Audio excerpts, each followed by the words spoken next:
The hum of fluorescent lights and the faint murmur of cubicles was all Carl could hear as he entered the boardroom. He adjusted his tie nervously, clutching the portfolio with his final report. This presentation was his moment. If he nailed it, promotion and a corner office were within his grasp.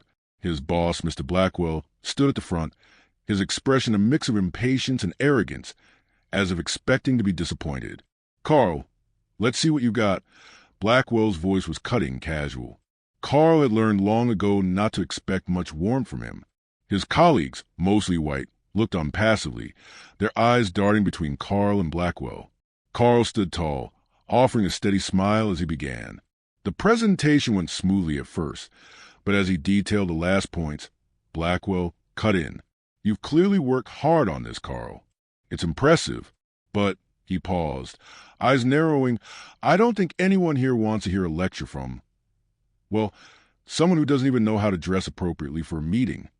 Carl's face flushed with the sting of Blackwell's casual mockery, but he fought to stay composed. It was a minor comment, nothing to risk his future over. But then, Blackwell's eyes flicked toward Carl's shoes, scuffed, worn down from weeks of budgeting tight on a single income. "Perhaps you should have spent less time preparing that presentation and more on your appearance," Blackwell sneered, his words cutting through the room like a blade. The others chuckled. The room seemed to close in on Carl. He was drowning in the moment, too humiliated to speak, too afraid to defend himself. But Blackwell wasn't finished. "You're not cut out for this kind of work, Carl. Maybe it's time to reconsider your place here." Carl stood in front of the polished conference table, his palms sweating as he adjusted his tie for the 100th time. The fluorescent lights overhead flickered intermittently, casting a sterile glow over the room. His eyes skimmed over the faces of the people seated before him, but his gaze inevitably landed on Mr. Blackwell, his boss, who sat at the head of the table, his expression unreadable. Carl's stomach churned as he held the folder containing his presentation slides. This was it, the moment he'd been working toward for months. If this presentation went well, the promotion was within his grasp. He could already envision the corner office, the pride of his family when they saw him move up in the company, finally being recognized for the effort he had poured into his job. "Carl, we're waiting." Blackwell's voice sliced through the tension, dismissive and bored. Carl nodded and forced a smile, stepping forward to begin his presentation. His heart pounded, but he held his breath and started speaking, his voice steady despite the whirlwind in his chest. "The numbers from Q4 show a strong upward trend in client retention, which is a direct result of our outreach initiatives," Carl said, clicking the remote to display a graph on the projector. For a moment, there was a brief silence. Carl felt the weight of everyone's eyes on him, but he pushed on. He had practiced this speech 1,000 times, even rehearsing it in front of a mirror the night before. His presentation was airtight. As he detailed the data, he noticed Blackwell's eyes wandering, not focused on the screen or the presentation itself. Instead, the older man's eyes flicked to Carl's shoes, scuffing the wear and tear months without replacements. Carl's heart skipped a beat. Blackwell's voice broke the silence again, this time sharper, more cutting. "I'm glad to see you work hard on the numbers, Carl," he said, a slight sneer curling his lips. "But really, if you spent half as much time on your wardrobe as you did on these slides, maybe you wouldn't look so out of place in a meeting." Carl's eyes widened, the sting of the words hitting him like a slap. His heart raced faster, but he struggled to maintain his composure. It was just a remark, a small comment meant to belittle him, like all the others over the years. But this time it felt different. The quiet, biting remark cut deeper, and the weight of it settled in his stomach. "Excuse me?" Carl's voice trembled slightly, but he forced himself to continue, though his mind was reeling. Blackwell's gaze didn't even lift from Carl's shoes. "I mean, come on, look at those," Blackwell said with a mocking laugh. "Do you think you'll be taken seriously in this company with those shoes? With that look?" The silence in the room was deafening. Carl's colleagues shifted uncomfortably in their chairs, avoiding eye contact, but not a single one of them stepped in to defend him. Carl's skin burned with humiliation as the chuckles of a few co-workers rippled through the room like a cold wave. "Maybe you should have spent less time preparing that presentation and more on, well, your appearance," Blackwell added, his words laced with venom. Carl's throat tightened, and he forced himself to take a slow breath, steadying his shaking hands. This wasn't the first time Blackwell had undermined him, but something about this moment, the cruel tone, the public humiliation, struck harder than anything before. He tried to push the rising anger down to control it, but it was difficult. Carl's voice cracked for a second before he regained his composure. I've worked hard on this presentation, Mr. Blackwell, and I'm confident it will show in the results. Oh, I'm sure it will, Blackwell said, his voice dripping with sarcasm. But let's be honest. This is about more than numbers, isn't it, Carl? Blackwell's eyes swept over the room, pausing for a beat before landing back on Carl. People like you just don't fit here. Carl's breath caught in his throat.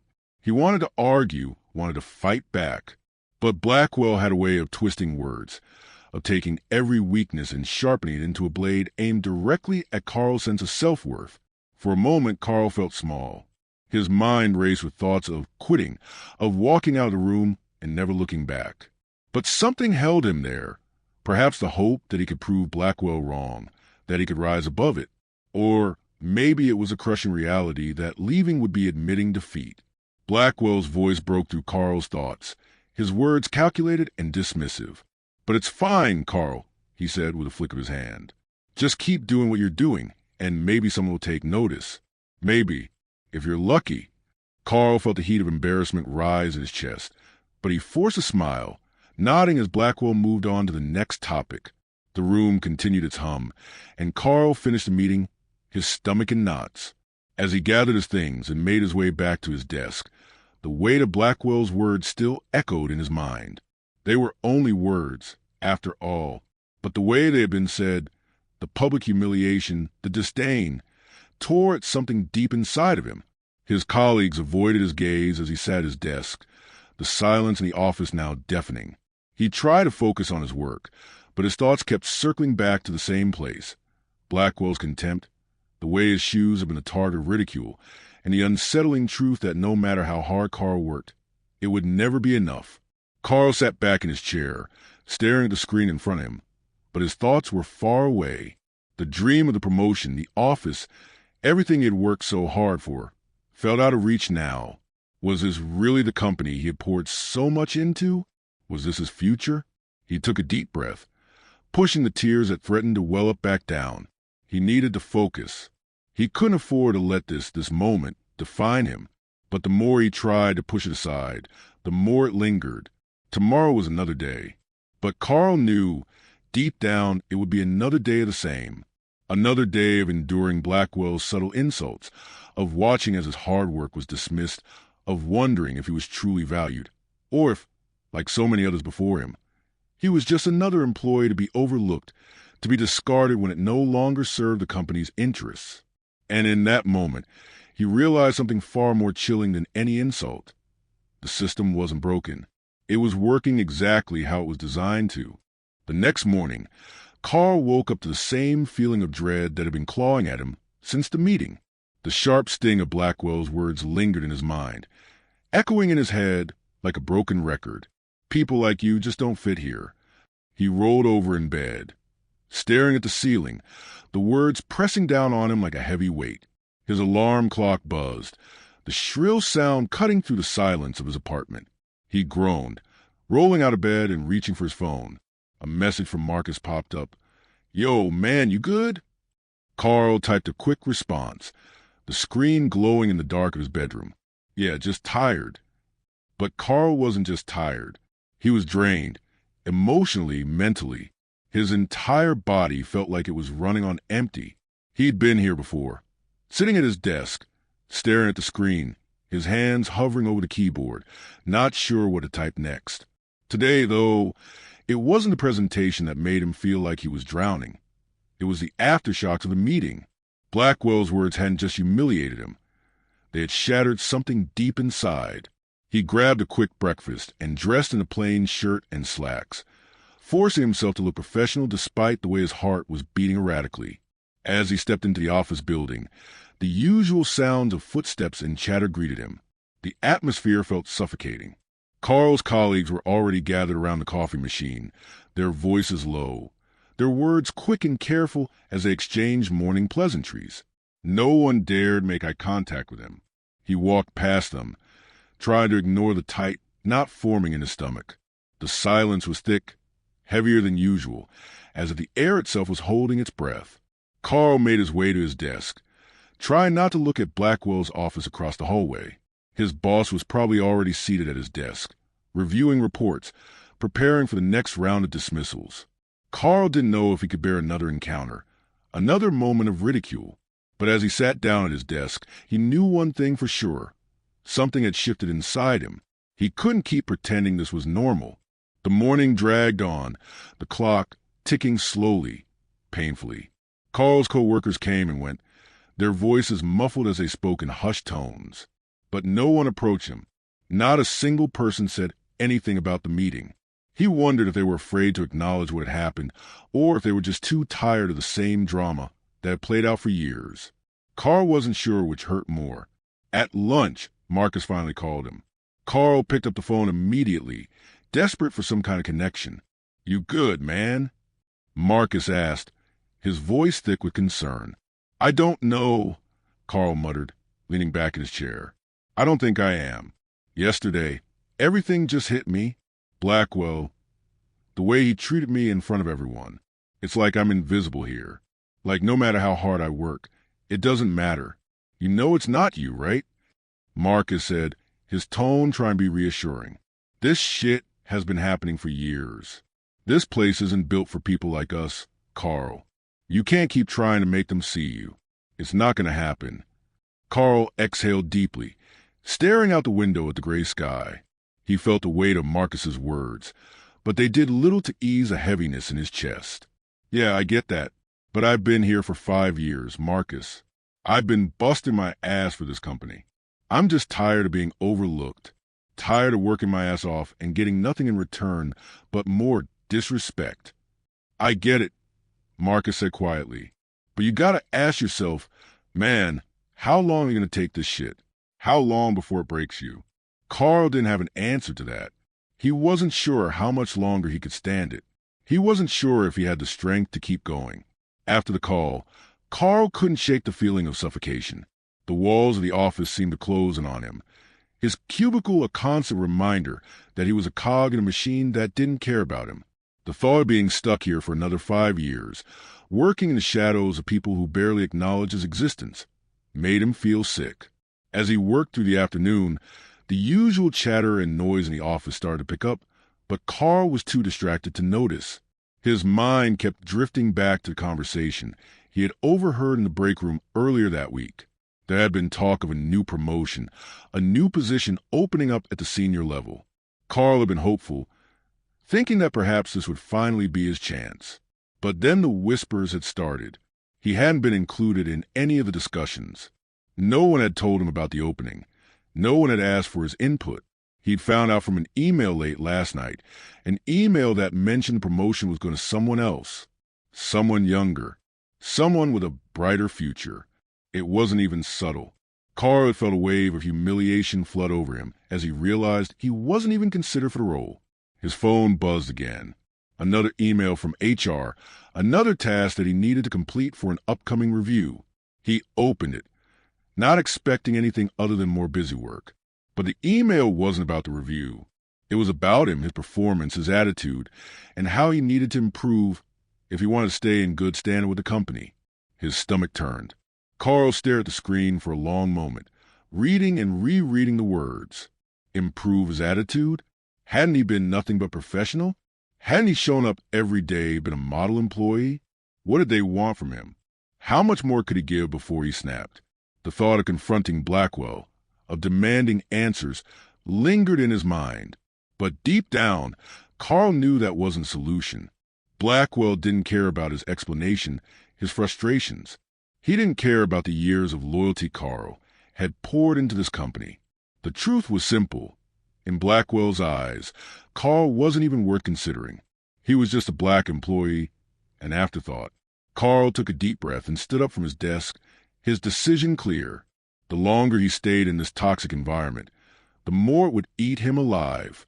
He wasn't sure what came next, but one thing was certain. He wouldn't let Blackwell or this company define him any longer. Carl couldn't shake the feeling that the walls of the office were closing in on him. The once familiar hum of fluorescent lights above his desk now felt suffocating, every flicker reminding of the air of oppression that lingered within these walls. He had always known, deep down, that being black in this company meant something. He'd seen it in the subtle comments from colleagues, in the way promotions always seemed to pass him by. But yesterday had been different. Yesterday, Blackwell had made sure Carl knew his place. And now, that place was one of insignificance. By lunchtime, Carl had already replayed the conversation from the meeting 100 times in his head. He could hear Blackwell's cutting remark about his shoes, the way the room had fallen silent before the laughter rippled across the table. He could feel the weight of every pair of eyes that had avoided his gaze, as if they knew better than to speak up. But what struck him most was the quiet complicity of it all. It wasn't just Blackwell. It was the system. It was the entire culture of the company that had allowed Blackwell to get away with it. His phone buzzed in his pocket. Marcus. Carl sighed, considering not answering. He wasn't in the mood for pep talks or well-meaning advice. But the familiar name on the screen tugged at something deep within him. He needed to talk to someone who understood. He swiped to answer the call, and before he could say anything, Marcus spoke. "You all right, bro? You've been quiet." Carl leaned back in his chair, his eyes locked on the blank screen in front of him. He wanted to tell Marcus everything, but the words felt too heavy to say aloud. He swallowed. It's the same shit, man. Nothing ever changes here. Blackwell made sure of that yesterday. There was a pause on the other end of the line before Marcus spoke again. Quieter this time. "You can't keep letting him do this to you, Carl. You can't just take it." Carl ran a hand through his hair, staring at the mess of papers on his desk. "I don't know what else to do. I've worked my ass off for this company. I've done everything they've asked me. And for what? To be treated like I don't belong? To be passed over every single time. You know what it is," Marcus said, his voice growing firmer. "It's systemic. It's the whole damn company. They don't want people like us at the top, Carl. They'll never let us in, no matter how hard you work." Carl closed his eyes, letting the bitterness of Marcus's words settle in. He didn't want to believe it. He didn't want to admit that everything he'd worked for had been a lie. But the truth was right in front of him, and he couldn't deny it any longer. He sat up straighter in his chair, trying to shake the feeling of defeat that had been creeping in. "I've been here for 5 years, Marcus.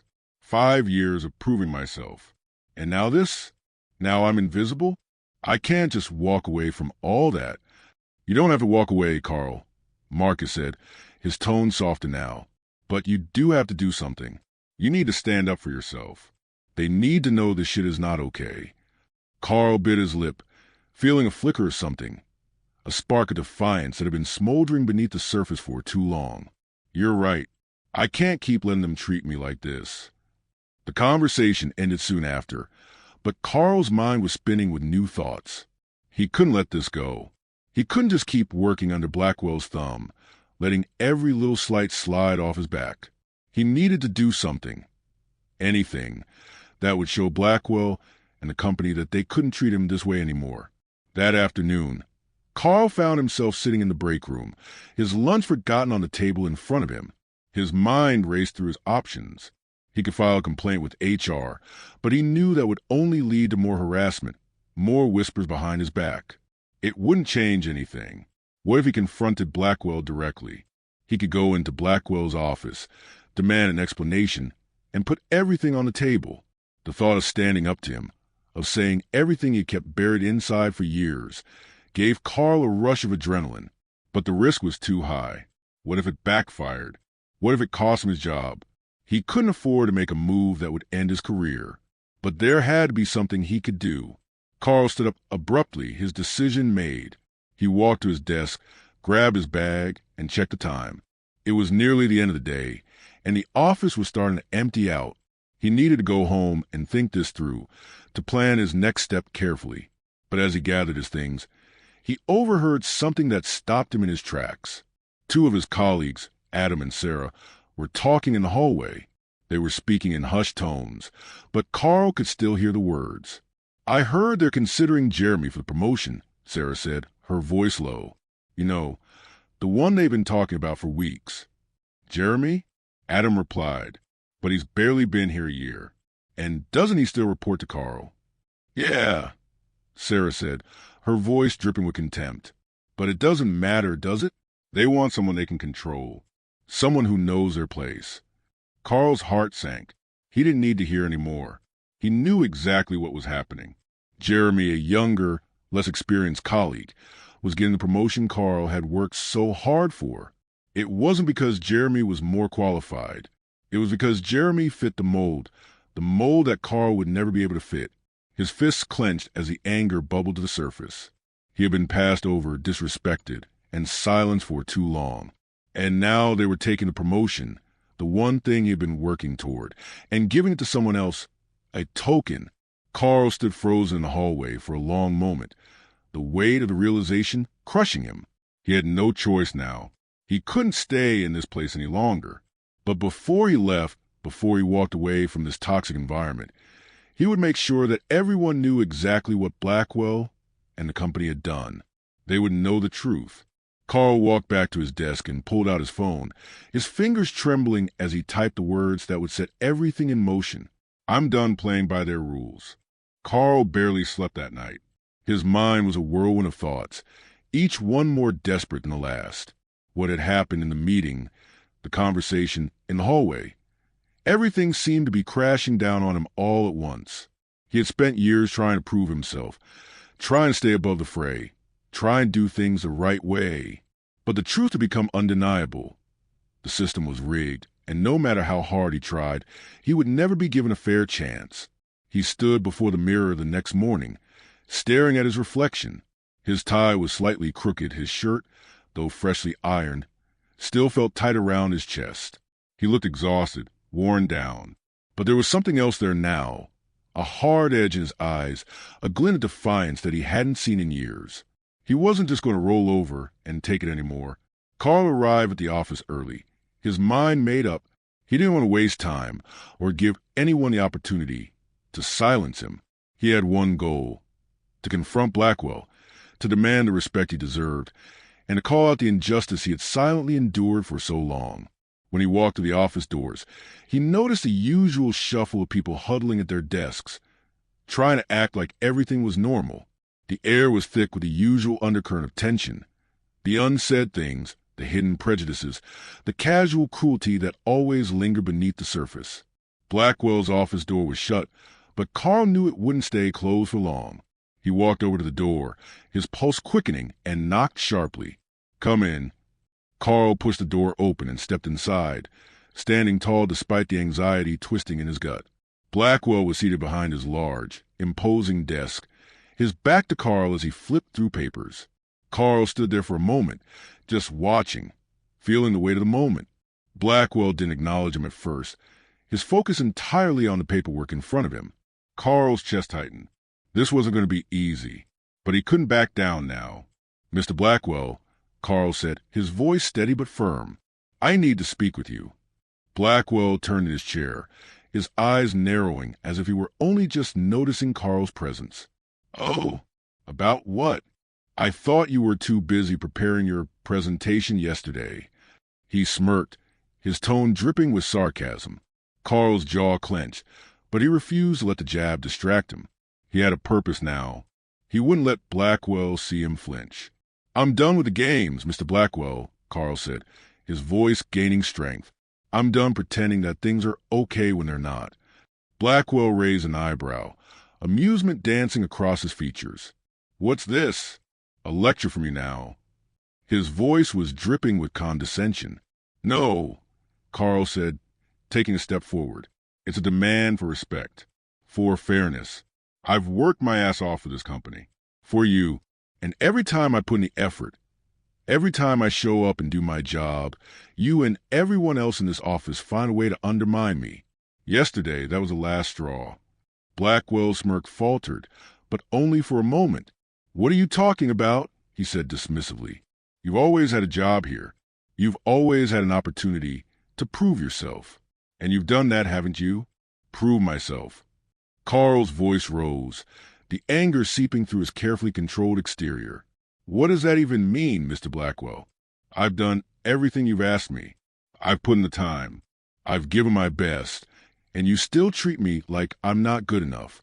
You and everyone in this company think it's okay to belittle me, to make me feel like I don't belong." Blackwell leaned back in his chair, his fingers steepled in front of him as if Carl were nothing more than a nuisance. "You're being dramatic. This is a professional environment. We don't have time for whining about feelings. If you think you're entitled to something more, perhaps you should reconsider your place here." Carl's heart pounded in his chest, but he couldn't stop now. "I'm not asking for a handout, Mr. Blackwell. I'm asking for what I've earned. You've made it clear that I'm not going to get ahead here, not because of my work, but because of who I am, and I won't stand for that anymore." There was a long pause. Carl's word hung heavy in the air, like a challenge, a call to action. Blackwell sat there for a moment, studying Carl, as if weighing his options. Then he leaned forward, placing his elbows on the desk. His tone shifted, turning colder. "I think you're misunderstanding the situation, Carl. We give everyone a chance, but not everyone can rise to the occasion." Carl clenched his fists. The silence between them was thick now, charged with tension. Blackwell wasn't going to give him anything, not willingly. This wasn't just about respect. It was about power, control, and the system that kept Blackwell at the top. "I'm done being your token employee, Blackwell," Carl said, his voice shaking with anger. "I've had enough of your games. I'm not going to sit here and let you run this company with your thinly veiled racism. I'm done pretending I'm okay with it." For a brief moment, Carl saw something flicker in Blackwell's eyes, a flash of recognition, perhaps fear, or maybe just the understanding that this confrontation wasn't going to end the way he thought it would. But then Blackwell quickly masked it, his expression hardening again. "If you think you're going to make a difference with this little tantrum, Carl," Blackwell said, his voice cold and dismissive, "then you're sadly mistaken. You're not in a position to make demands." Carl didn't flinch. He stood tall, his resolve solidifying. "You're right. I'm not in a position to make demands, but I'm in a position to walk away. And that's exactly what I'm going to do. I'm resigning, effective immediately." There was a long pause as Blackwell stared at him, his lips curling into a tight smile. He didn't seem surprised, just annoyed. "Good riddance." Carl turned on his heel, without another word, leaving Blackwell behind in his cold office. He felt the weight of the decision pressing on him as he walked down the hallway, his chest tightening with each step. He had just quit his job, a job he'd poured his life into for the past 5 years. But there was something freeing about it, too. For the first time in a long while, Carl felt like he was taking control of his own life. He stepped out of the office building, the cool air of the city greeting him as he walked into the street. Carl didn't know what came next. He didn't know how he was going to survive without this job, without the stability it had given him. But one thing was certain. He wouldn't let Blackwell or anyone else define his worth ever again. The fight wasn't over. It was just beginning. Carl woke up the next morning to a world that felt somehow different, yet strangely unchanged. The relief of walking out of Blackwell's office was still fresh in his chest, but was already being replaced by a gnawing fear. He had quit his job, something he'd never imagined he'd have the courage to do, and now the consequences were starting to sink in. He had no steady income, no safety net, no idea what came next. All he had was his anger, his disillusionment, and a bruised sense of self-worth. The office seemed so distant now, like a different life entirely. Carl tried not to think about the looks of surprise, the whispers, the smirks that probably followed his departure. He had resigned. He had walked out. But what was that worth when the entire system he had been part of was still intact? The thought of the people who had never spoken up, the ones who silently allowed Blackwell to belittle him, made his stomach turn. He spent the morning pacing around his apartment, staring at the job listings on his phone. Nothing appealed to him anymore. It was as if every opportunity was tainted by his recent experiences. How could he go back into a workplace where he wasn't seen, where he was overlooked before he even opened his mouth? It felt hopeless, and the more he searched, the more defeated he became. Around noon, his phone buzzed with an incoming call from an unfamiliar number. Carl stared at the screen for a moment before answering. Hello, Carl? It's Monica from HR, a voice said on the other end. His stomach twisted.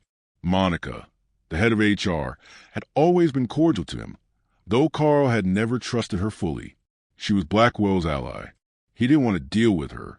What do you want? There was an uncomfortable pause before Monica spoke again. I just want to check in on you. I know things didn't end well yesterday, and I wanted to offer you some support. Her tone was smooth, almost rehearsed. Carl's anger flared. Support? Is this what you call support? Calling me after I resigned to check in while the company you work for continuously discriminates against me? His words came out faster than he could stop them. You're all part of the problem, and you think a phone call is going to fix that. Monica was silent for a moment.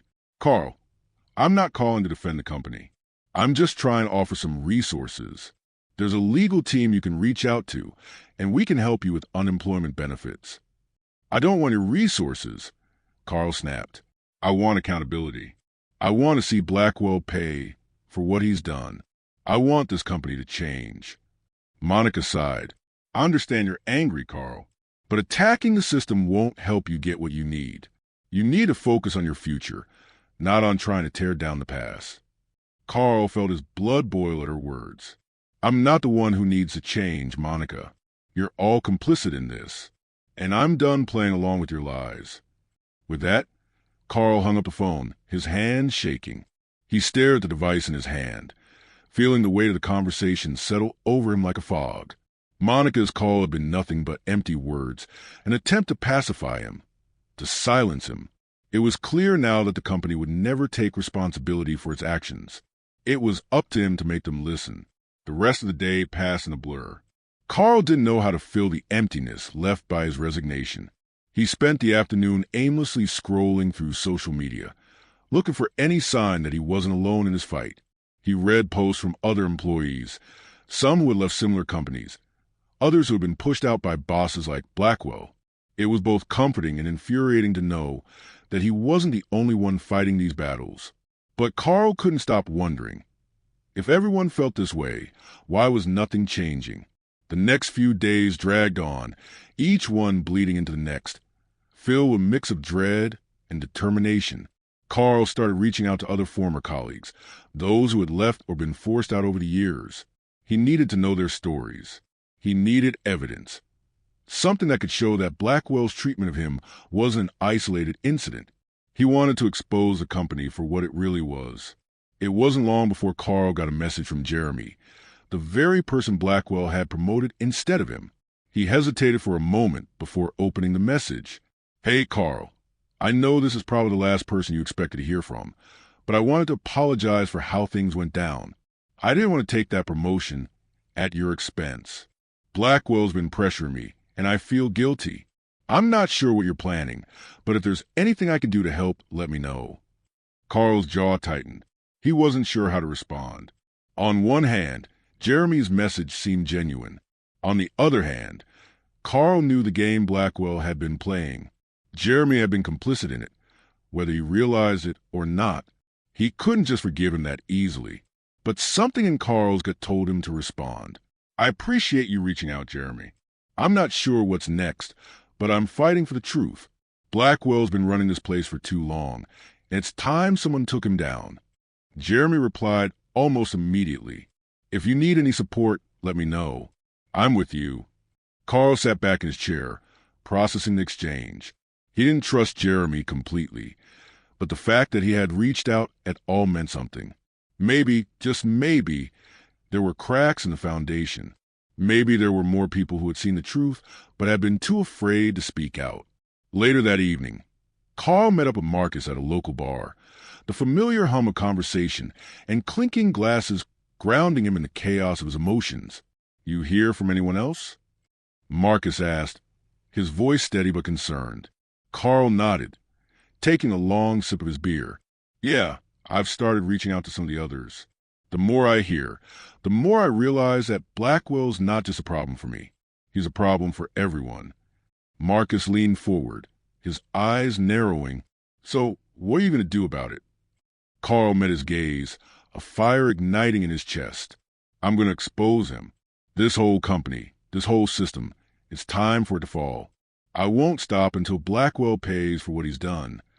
The weight of his words settled heavily between them, but Carl knew it was the truth. He was done being silent. The fight was just beginning. The following weeks felt like a blur. Carl had no intention of slowing down. Every day he poured himself into finding the evidence he needed to expose Blackwell and the company's systemic racism. It was no longer about the promotion. It wasn't just about him. It was about righting the wrongs that had gone unnoticed for far too long. He had been swallowed by the machine once, but now he was going to dismantle it piece by piece. He spent hours in front of the computer, searching through old emails, internal memos, and company newsletters. The more he dug, the more he uncovered. Subtle jabs, derogatory remarks, promotions given to unqualified individuals. These weren't isolated incidents. They were patterns, clear as day. One evening, Carl met up with Marcus at their usual spot in the city. The small cafe was dark, cozy, the type of place where the noise from the street felt like a distant hum. Carl sat down at the corner table, his laptop open in front of him, a stack of papers by his side. Marcus walked in, his eyes scanning the room before landing on Carl. "You're still on this?" Marcus asked as he sat down, his voice a mix of concern and disbelief. Carl didn't look up. He was focused on the screen, scrolling through an email chain he had found buried in the system. "Every day I find something new. These emails, these threads, they're incriminating. Blackwell's been pulling strings for years, setting people up to fail, making sure that people like me never get a real shot." Marcus leaned forward, eyes widening. "So what's next?" Carl closed the laptop, taking a deep breath. "Next, I'm going public. I'm going to bring this to light, show everyone what's been happening. I'm not just going to expose Blackwell. I'm going after the system itself." Marcus nodded, a knowing look on his face. "I figured you'd say that. But you know it's not going to be easy, right? You're up against some powerful people here." Carl nodded. He had known that all along. This wouldn't be a simple fight. It would take everything he had, and more. But he was done playing by their rules. "I don't care. They need to know what they've done. All of it." The next few days were a whirlwind. Carl began to compile the information he had gathered into a formal report, one that would show just how deep the rot ran. He used social media to spread the word, sharing his experiences and calling out the company's leadership. He reached out to former employees who had been mistreated or fired under suspicious circumstances. The more people he spoke to, the more connections he made. Word began to spread. People who had been silenced for years were starting to speak up. But even as the momentum grew, Carl could feel the weight of the battle ahead. The stakes were higher than he had ever imagined. He wasn't just fighting for himself anymore. He was fighting for everyone who had been overlooked, passed over, or made to feel like they didn't matter. One evening, as Carl sat in his apartment, he received a message from Jeremy. The subject line was simple: "We need to talk." Carl hesitated before opening it, his gut instinct telling him this wasn't just another apology. "Carl, I don't know how much longer I can keep quiet about everything that's been happening. I can't stand what Blackwell is doing. But I need you to know it's not just him. There are others. The people in the higher-ups, they all know. They've been covering for him. I don't want to get into specifics, but there's a lot of dirt. If you're serious about going after him, I can help. I know things. I can get you the evidence you need." Carl's heart raced as he read the message. He knew this was a break he needed. Jeremy wasn't just reaching out to apologize anymore. He was offering to help. For the first time, Carl felt like he wasn't alone in this fight. Maybe, just maybe, the walls were starting to crumble. He quickly typed a response. "Let's meet. I'll explain everything. This isn't just about Blackwell. It's about everyone who's been silenced for too long." They arranged to meet the next day at a small cafe near Carl's apartment. It was a quiet place where no one would ask questions. Carl arrived early, his mind racing with possibilities. He didn't know what Jeremy was going to bring to the table, but he knew it could change everything. When Jeremy walked in, Carl barely recognized him. The man who had been so confident, so self-assured in the office now looked nervous, even a little broken. He sat down across from Carl, his eyes darting around the cafe as if he expected someone to be watching them. "You're sure about this?" Carl asked, his voice low. Jeremy nodded. "I've never been more sure of anything in my life. Blackwell's got too many skeletons in his closet. It's time for them to come out." Carl studied him for a moment. "Try to read between the lines. What do you know? What can you give me?" Jeremy hesitated, then pulled out a folder from his bag. He slid it across the table to Carl. "This is everything. Emails, meeting notes, even some recordings of Blackwell talking to HR about ways to get rid of people. People like you. He's been running a campaign of quiet discrimination for years, Carl. He's been using you, using people like you, to make himself look good while keeping people in their place."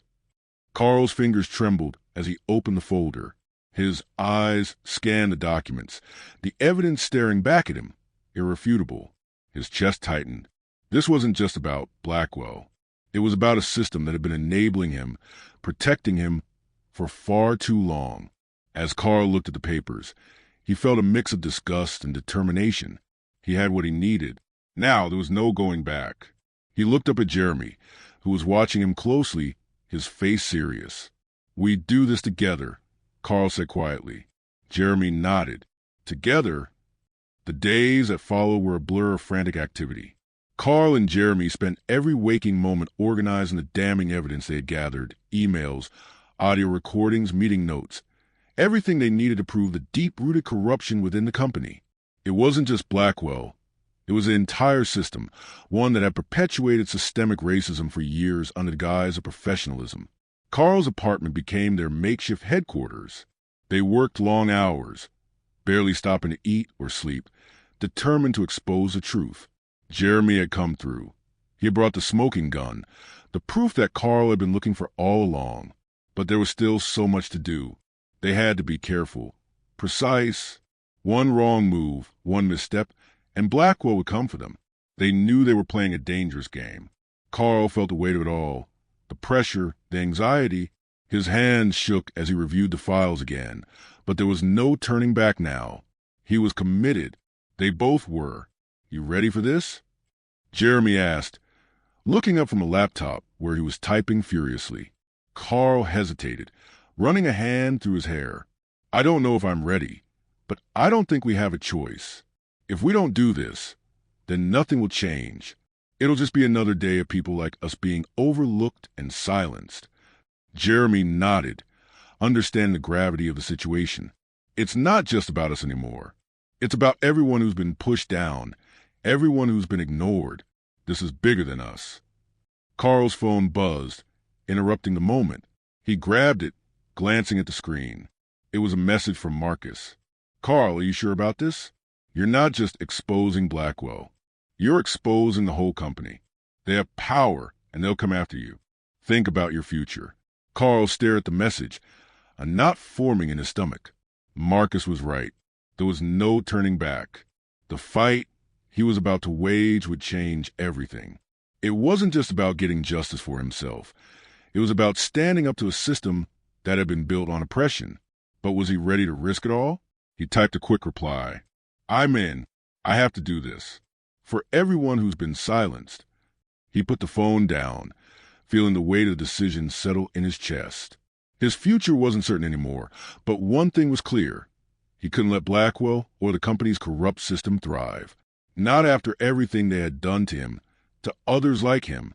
The next day, Carl and Jeremy compiled everything into a formal report, detailing the specific ways Blackwell and the company had engaged in discriminatory practices.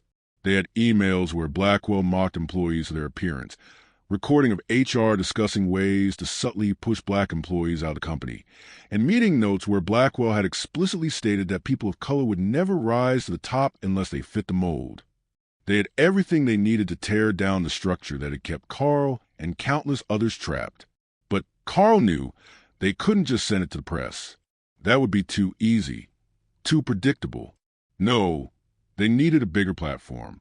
They needed something that would force the company to act, something that would get the attention of the public and make it impossible for them to ignore. Carl reached out to a few journalists he trusted, hoping they could help amplify the story. He carefully chose his words, making sure the journalists understood the gravity of what they were about to uncover. He didn't want this to be just another story that came and went. He wanted it to change everything. It took some convincing, but after a few tense conversations, Carl had a meeting set with one of the top investigative reporters at a major news outlet. The reporter, Allison, had a reputation for exposing corporate corruption, and Carl knew she was the key to making sure the story got the attention it deserved. The meeting was set for the following week. Carl felt both anxious and relieved. It wasn't just the exposure he was seeking. It was a chance to put a spotlight on the issue, to show the world what had been happening behind closed doors for far too long. The morning of the meeting, Carl put on his best suit. He hadn't worn it since the day he had presented his proposal to Blackwell. It felt like a lifetime ago, before everything had fallen apart. But today it felt different.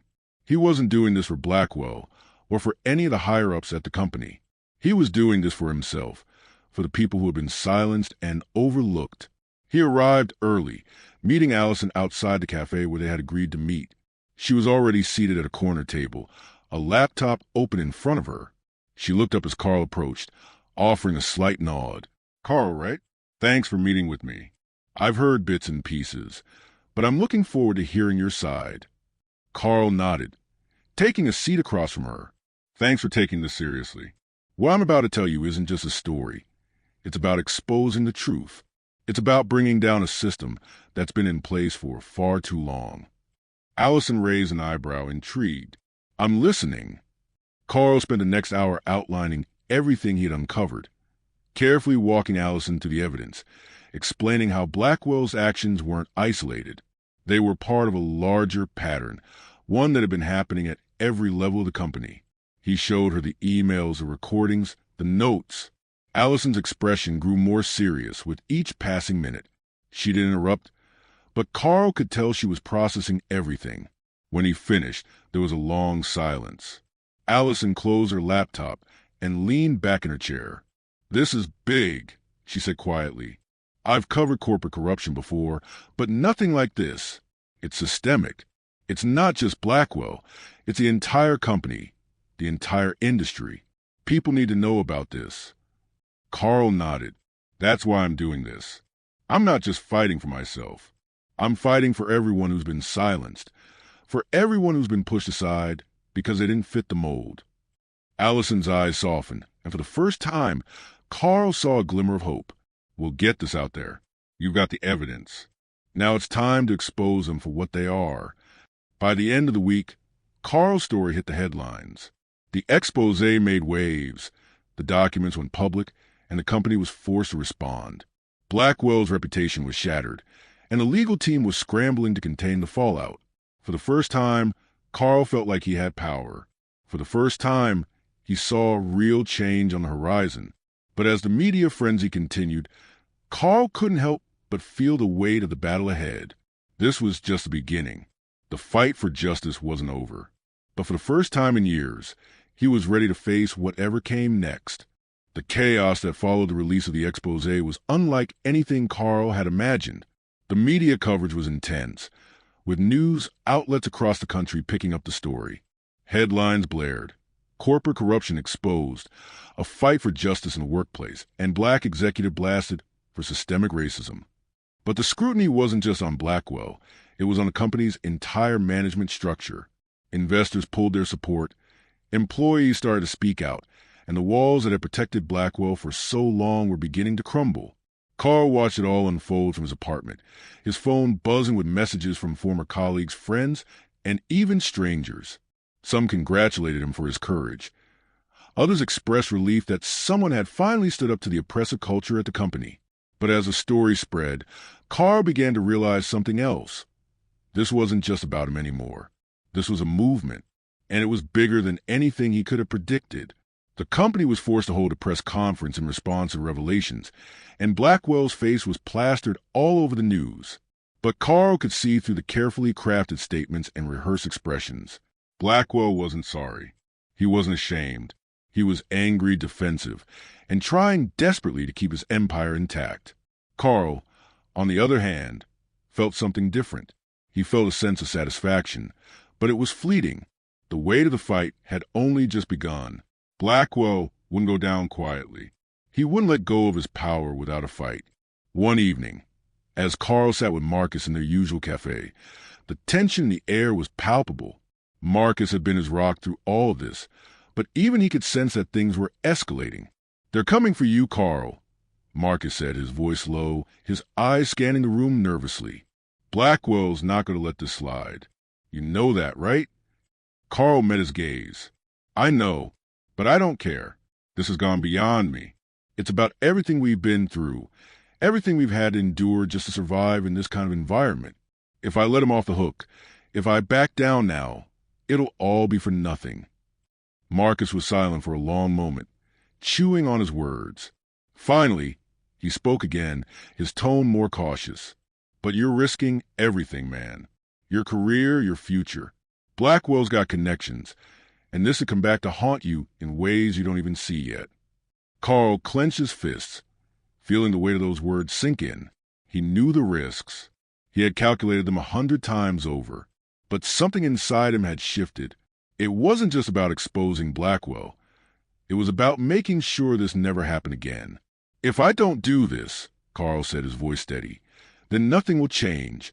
People like Blackwell will keep doing this, and we'll never have a chance to make things right. I can't just walk away from that." Marcus sighed, running a hand through his hair. "I get it. I just don't want to see you get hurt. You've already done more than enough." Carl looked down at his hands, the anger and frustration still simmering beneath the surface. He had never felt more certain of his decision, but the fear was always there, lurking. The fear of what would happen once the dust settled. The fear that Blackwell would use every weapon at his disposal to destroy Carl and anyone who stood with him. The next few days were a whirlwind. Carl's life felt like it was spiraling out of control, but he couldn't bring himself to care. He continued meeting with reporters, sharing more of the evidence, urging the public to demand accountability from the company. The pressure was mounting on Blackwell and his associates. He could hear in the tone of the news reports the growing calls for an internal investigation, the increasing public outcry. The walls were closing in on him. But then came the phone call Carl had been dreading. It was late at night when his phone rang. The caller ID read, "Unknown." Carl hesitated, unsure whether to answer, but something in him told him he needed to. He picked up the phone. "Carl," a familiar voice said. It was Blackwell. Carl's heart skipped a beat, his mind racing as he tried to process the sound of the voice on the other end.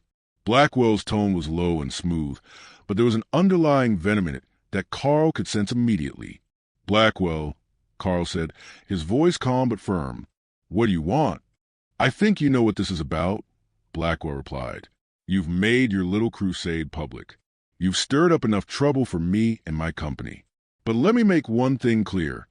I'm not going down without a fight. And if you think you can just waltz in and destroy everything I've worked for, you're mistaken." Carl didn't flinch. "You've done enough damage already, Blackwell. It's time for you to answer for your actions." Blackwell laughed, but it wasn't a real laugh. It was hollow, bitter. "You think you're some kind of hero, don't you, Carl? You think you're going to change the system with your little crusade. But you're nothing. You're just a pawn in this game, and when all of this is over, you'll be the one who's left with nothing." Carl's jaw tightened, but he stayed composed. "You're wrong.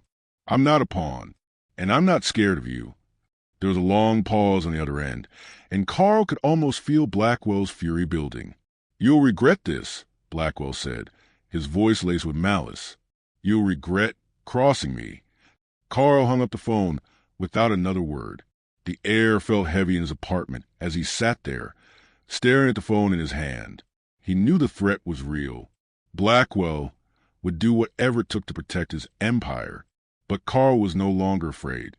He had already made his decision. This fight was bigger than both of them. The next morning, the news broke again. Blackwell had been placed on administrative leave pending an internal investigation, and the company announced that it was cooperating with authorities to ensure fair review. Carl couldn't help but feel a surge of satisfaction. The first step had been taken, but the war was far from over.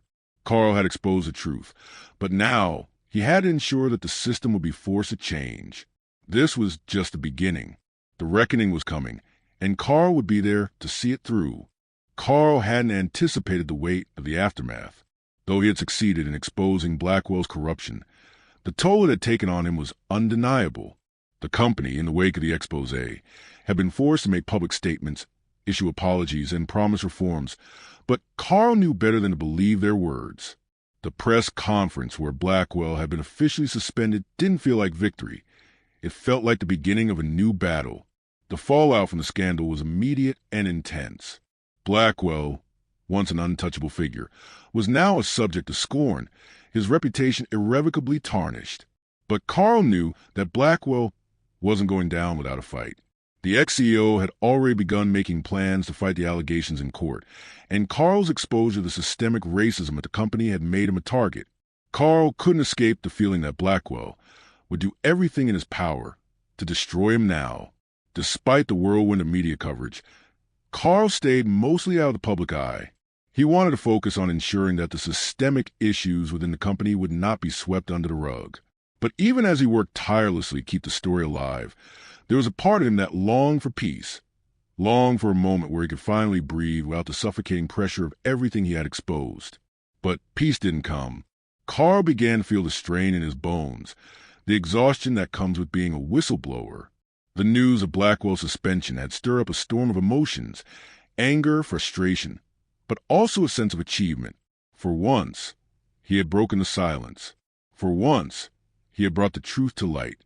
However, as the dust settled, Carl found himself facing something that he hadn't fully prepared for: the emotional cost of what he'd done. He spent days at home, alone in his apartment, scrolling through messages of support and hatred alike. He read every article, every piece of coverage about the scandal. Some praised him as a hero, others branded him as a troublemaker. But it wasn't the words of others that troubled him. It was the weight of the toll this had taken on his spirit. He had lost more than just a job. He had lost a sense of stability, of belonging. The world had shifted beneath him, and it was disorienting. Despite everything he had achieved, despite the progress that was being made, Carl felt like a shadow of the man he had once been. The fight for justice had come at a high price, and Carl didn't know if he was ready for the life that awaited him. His phone buzzed with a message from Marcus. "We need to talk. Let's meet up." Carl stood up, grabbing his jacket and heading out the door. He wasn't sure what Marcus wanted to discuss, but he knew that a conversation was long overdue. At the cafe, Marcus was waiting for him, sitting at the corner table, nursing a cup of coffee. He looked up as Carl approached, offering a warm but tired smile. "You good?" Marcus asked, his voice full of concern. Carl sat down, sighing as he ran a hand through his hair. "I don't know.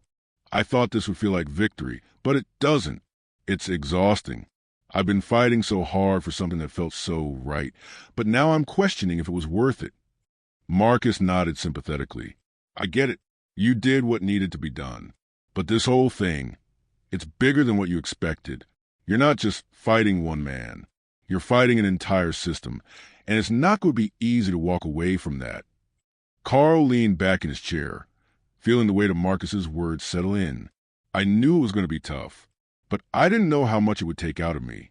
Every time I see Blackwell's name in the news or hear about the company's so-called reforms, I get this knot in my stomach. Nothing's really changing. They'll go on like nothing ever happened." "That's the system," Marcus said quietly. "It's built to protect itself. They'll throw out a few token changes, maybe fire Blackwell, and move on like everything's fine. But the real change? That's on us. That's on people like you, who are willing to stand up and keep pushing. The fight isn't over, Carl. It's just begun." Carl looked at Marcus, feeling the gravity of what he was saying. "I know, but what if it's never enough? What if I'm just one guy and they win in the end?" "They can't win if we keep pushing. They'll try to silence you, to make you think that you're alone. But you're not. You've already sparked something. People are talking. People are listening." Carl was quiet for a long time, processing Marcus's words. For the first time in weeks, he felt a glimmer of hope. Maybe Marcus was right. Maybe he had to keep fighting, even when the weight of it all seemed unbearable. There was still so much work to do, and Carl couldn't stop now. not when so many others had been left behind. "I'm not done yet," Carl said, his voice steady. "I can't just walk away. If I do, nothing changes. I won't let them win." Marcus smiled, a proud and reassuring look in his eyes. "That's the Carl I know." Carl spent the next few months continuing his advocacy, working alongside others who had been wronged by the company. Together, they organized rallies, protests, and petitions, all aimed at holding the company accountable. Though the company was trying to move past the scandal, Carl's determination kept the pressure on. Blackwell's trial loomed on the horizon, and Carl knew that this was his chance to make sure the truth was heard. He wasn't just fighting for justice for himself anymore. He was fighting for every person who had been silenced, ignored, or crushed under the weight of the system. His journey wasn't over. In many ways, it had just begun. And as he stood at the front of a rally one evening, looking out at the crowd of people who had gathered to support the cause, Carl felt a sense of purpose that he hadn't felt in years. The fight wasn't easy, and it wouldn't be quick, but it was worth it. The system had tried to break him, but Carl was stronger than ever, and he was ready for whatever came next. Months had passed since the expose rocked the company to its core. Blackwell's trial was set to begin, and Carl found himself at a crossroads. The protests, the rallies, the continued push for justice. It had all come to this moment. His face was known now, his story a symbol of resistance against the system that had tried to silence him. But with all the attention, the pressure weighed heavier than ever. Carl had begun to wonder, after all of this, what came next? The legal proceedings against Blackwell were underway, but Carl knew that the battle for systemic change wasn't going to be won in a courtroom. The trial was important, of course. Blackwell had to be held accountable for his actions, for the ways in which he had hurt so many people, including Carl. But Carl knew that one man's downfall wouldn't change the decades of bias and discrimination that had been entrenched in the company's culture. He couldn't stop fighting until that culture had been torn down and rebuilt. Carl stood outside the courthouse one morning, watching as journalists, protesters, and the curious filtered in and out. The air was thick with anticipation. As he looked at the crowd, he felt a mixture of pride and uncertainty. His journey had started with a single decision to speak out against one man's abuse of power, and now here he was, leading a movement. The weight of that responsibility was both thrilling and daunting. He had changed his life forever by exposing corruption within the company, but he wasn't the same man who had sat in that conference room months ago, humiliated and silenced. No, Carl had found something stronger within himself. He had found a voice. "I didn't expect to see you here," came a familiar voice from behind him. Carl turned around to find Marcus walking toward him, his hands in his pockets, a concerned look on his face. "I've been thinking a lot about this trial," Marcus said, his voice low. "I have too," Carl replied. He looked back at the courthouse steps, his jaw tight. "But no matter how this goes, it's not over. It can't be. This fight is bigger than Blackwell. It's about the company, the system, the culture." Marcus nodded slowly. "I get that. I've seen what you've been doing. The rallies, the meetings, the petitions. You've been working your ass off, Carl. But you know as well as I do that this is going to take time. It won't be fixed overnight." "I don't expect it to be," Carl said.